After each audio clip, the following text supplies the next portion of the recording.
Good morning friends. আজকে কিন্তু 13/1/26।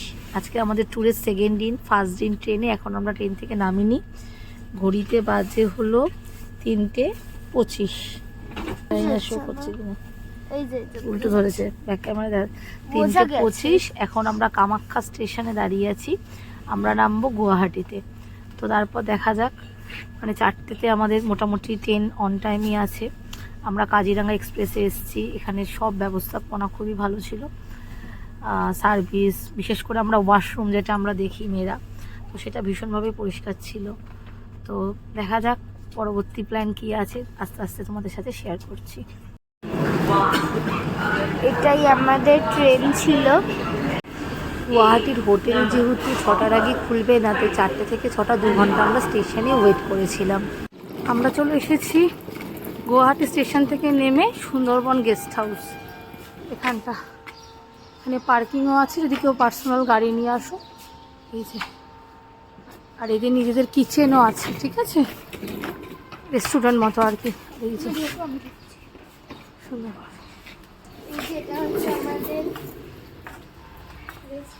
চলো ভেতরে গিয়ে এবার কথা বলি। এই যে সুন্দরবন গেস্ট হাউসের রিসেপশন, এখানে কথা বলতে হবে। আসলে এত ভোরে এখানকার হোটেল খুব একটা খোলে না, সব হোটেলই দেখলাম বন্ধ বন্ধ। আমরা লিফটে করে ওপরে চলে আসলো। কনসা রুম এই দেখো 102 हमारा रूम। और यहाँ पे कामाख्या पवित्र क्षेत्र মাজুলি, হ্যাঁ, শিলং, সব এক জায়গাগুলোর নাম এখানে। শিলং সব জায়গাগুলো, হ্যাঁ শিলং। সব এরকম ছবি দেওয়া আছে। মার্কেটটাকে দেখলাম, হ্যাঁ হ্যাঁ আমি দেখেছি যখন আসছেন তখন। এই যে রুম বেশ পরিষ্কার। এই যে এখানে কম ব্ল্যাঙ্কেট দিয়েছে। এই একটা ছোট্ট একটা মিরার আছে, এমনি পরিষ্কার না। একটা টেবিল, এরকম চেয়ার দিয়েছে দুটো। এই যে এটাকে দেখো,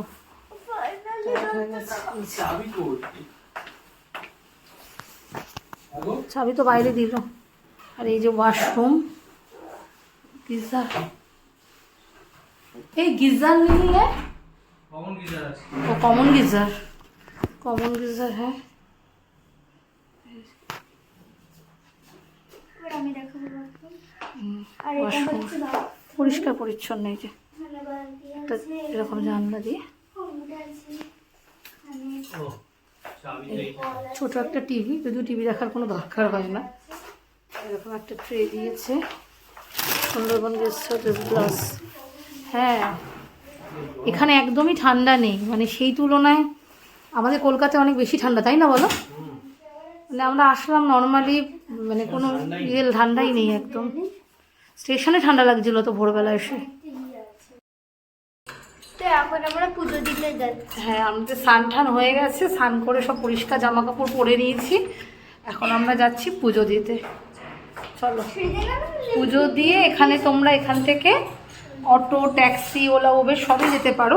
তো আমরা যাব নেপালি মন্দির আছে, তোমরা যাকে বলবে দেখিয়ে দেবে স্টেশনের ওখানে। নেপালি মন্দির থেকে আমরা যাব হলো ওই সরকারি বাস আছে, 10-15 টাকা নেয়। চলো গিয়ে দেখাচ্ছি। ওতে করে 10 মিনিটের মধ্যে পৌঁছে দেবে। এখানে ঠান্ডা একেবারেই নেই গুয়াহাটিতে। জাস্ট একটা মোটামুটি একটা কুর্তি পরেই চলে এসেছি, একটা নতুন কুর্তি পুজো দিতে। এই দেখো সামনে, এটা হলো নেপালি মন্দির। এখানে যে হ্যাঁ গ্রিন কালারের বাসটা, ওটা যাবে কামাখ্যা মন্দির। চলো দেখাচ্ছি, বাসের সামনে যাই। দেখো আমরা বাসে উঠে গেছি, দৌড়ে দৌড়ে এসেছি, বাসটা দেখে চলে যাচ্ছি না। আর ওই যে আমার হাজব্যান্ড, আমরা দুইজন এখানে বসেছি। এই যে এখান থেকে একটা মন্দিরের সামনে নেবে, চলো আবার নেমে দেখাচ্ছি। এই বাসটায় ভাড়া নিয়েছে আমাদের 20 টাকা করে টিকিট, মানে 3 জনে 60 টাকা। এটা নিচে না রাখবে, মানে পাহাড়ের নিচে। পাহাড়ের ওপরে মন্দির, সেখানে ওঠার জন্য কিন্তু আমাদের, হ্যাঁ মন্দির, সেখানে ওঠার জন্য আমাদের আবার আলাদা বাস নিতে হবে। আমরা প্রথম বাসটা থেকে নেমে আমরা আরেকটা বাসে উঠে গেছি। এই যে মন্দিরের গেট, তো বাসের ভিতরে পুরো দেখাতে পাচ্ছি না, এই যে ওখান থেকে ওই উঁচু পাহাড়টায় যাব আমরা। এই যে এখান থেকে পাহাড়ে যাব, মন্দিরটা হলো পাহাড়ের উপরে। তোমরা গুয়াহাটি থাকলে সেখান থেকে ওলা, উবের যে কোনো কিছু করে আসতে পারো, কিন্তু বাসে আসলে ভাড়াটা অনেক কম লাগে। অনেকে আছে কামাখ্যা স্টেশনে নেমে ওই মন্দিরের সামনেই হোটেল নিয়ে থাকে, পুজো টুজো দিয়ে তারপর গুয়াহাটির দিকে যায়। তো আমরা সেটা করিনি, গুয়াহাটিতে আমরা 2 দিন থাকবো, ওখান থেকেই পুজো দিতে এসেছি।